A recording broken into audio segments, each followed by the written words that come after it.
Good morning, everyone. For Telesur, I'm Cody Weddle in Caracas, Venezuela. We begin this morning in Mexico, where President Enrique Peña Nieto met Wednesday with families of 43 students who disappeared in September. The students went missing after being detained by police.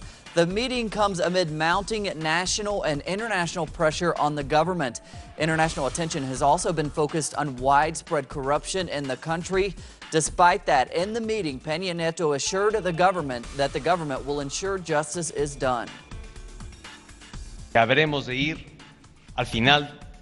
We have to reach the end of the inquiry, find those responsible, and apply the law against anyone concerned.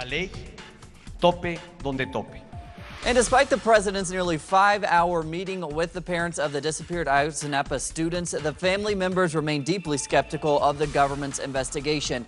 Many continue to call the government response lacking. For more on this distrust of authorities during the investigation, we go to our correspondent Clayton Kahn.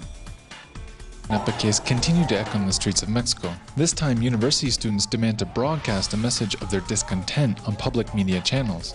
A nivel nacional que ejercen los partidos políticos y el régimen. The parties and regime function at the national level are sustained by the mass media, so for us youth it is very important to participate in this type of movement, to demand that spaces in this university are utilized by the students. Donde la universidad puedan ser utilizados por los estudiantes. Meanwhile, outside of the National University radio station, they hold a rally wondering where the state and rule of law end and criminal groups begin. Politicians and criminals are one and the same. There is no difference between them. So who are we to demand justice from? Who are we to demand punishment for those intellectually and materially responsible for these types of crimes? On the other side of the city, after a 5-hour private meeting with families of the 43 disappeared youth, President Enrique Peña Nieto announces the state's conviction in bringing the case to a close. As I've said many times, we will carry out lengthy, in-depth investigations to eliminate the slightest chance of impunity. Como lo ha reiterado en distintos espacios, no cabe el más mínimo resquicio para la impunidad. However, the relentless public protests underscore the deep skepticism shared not just by the families, but of wide parts of society of the state's true commitment in finding justice for Ayotzinapa. Clayton Kahn, Telesur, Mexico City. And thanks to Clayton. And staying with Latin America, Cuba held an international conference Wednesday addressing the Ebola outbreak. Health officials from 31 other countries in the Americas attended, including a United States representative. Cuba has received widespread international praise for its efforts to tackle the virus, which has included the deployment of 400 doctors. The meeting comes as the head of the United Nations Ebola Emergency Response called for trained medical personnel and more money. On Wednesday, China announced it will donate and deliver 17 tons of equipment to the region of West Africa.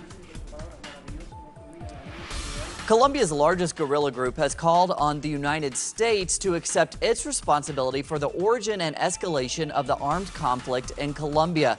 The fighting has affected the country for half a century.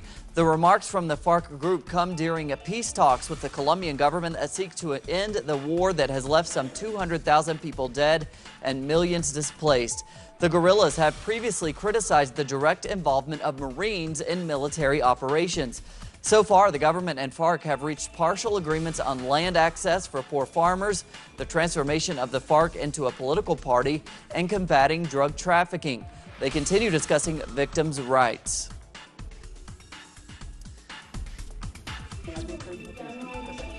And in Bolivia, following the final count of the votes, this shows that Evo Morales won 61% of the presidential vote and 2/3 of seats in Congress at elections earlier this month.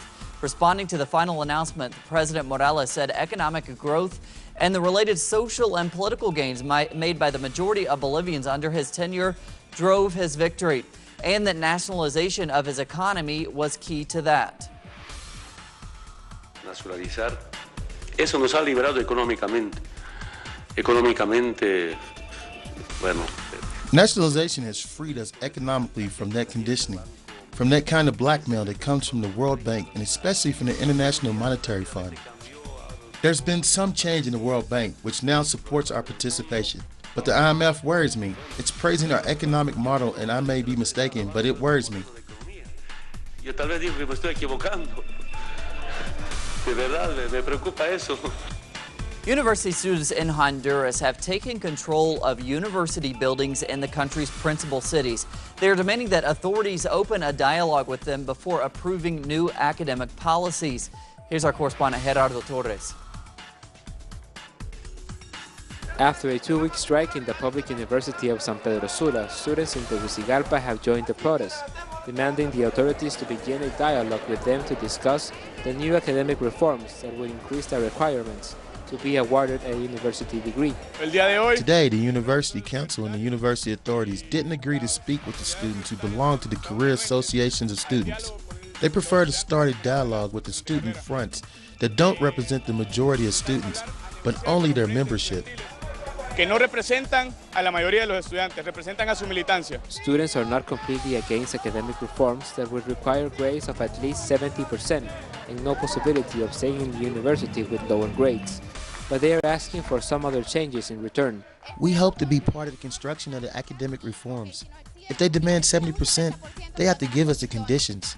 There should be food for the students who come to study from further away. The teachers should also be evaluated. It is not correct that they talk about reforms without giving consideration to the majority of students who have to work. University authorities have assured that a dialogue will begin once the strike is over, but students demand to be taken in consideration when the university decides to make changes. The strike is giving energy to a student movement that for several years had been quite inarticulate. Gerardo Torres, Telesur, Central. And thanks to Gerardo. To Tunisia now, where results released by electoral authorities early Thursday have given the victory to the Nida Tunes party. The party made gains at the expense of the Ennahda party, which had been the main beneficiary of the country's transition to democracy. That followed the 2011 uprising that overthrew dictator Ben Ali and sparked the Arab Spring. Described as the country's main secular party, Nida Tunes has ties to the former members of the Ben Ali regime. However, with no outright majority, Nida Tunes will seek to form a coalition with factions. Convoys of Kurdish fighters from Iraq continue to head towards the Syrian town of Kobani in an attempt to help fellow Kurds break the Islamic State siege. The Kurdish fighters were given a hero's welcome as their convoy passed through Turkey's mostly Kurdish southeast. Kobani has been under assault for more than a month. The Kurds hope the arrival of the Iraqi troops can turn the tide. So far, U.S. airstrikes have had little effect. 200,000 Syrian Kurds have fled since the assault on Kobani began. And we end today with some remarkable changes to the Sistine Chapel that will allow its artworks to be seen in a new light. After 3 years of technological makeover, Michelangelo's artwork has been brilliantly illuminated. The changes allow even better views of the classical masterpieces. Nearly 6 million tourists a year visit the chapel to marvel at Michelangelo's ceiling and his depiction of the Last Judgment on the altar wall. But to help preserve the 500-year-old pieces, numbers will be cut and visitors will get less time to view the pieces.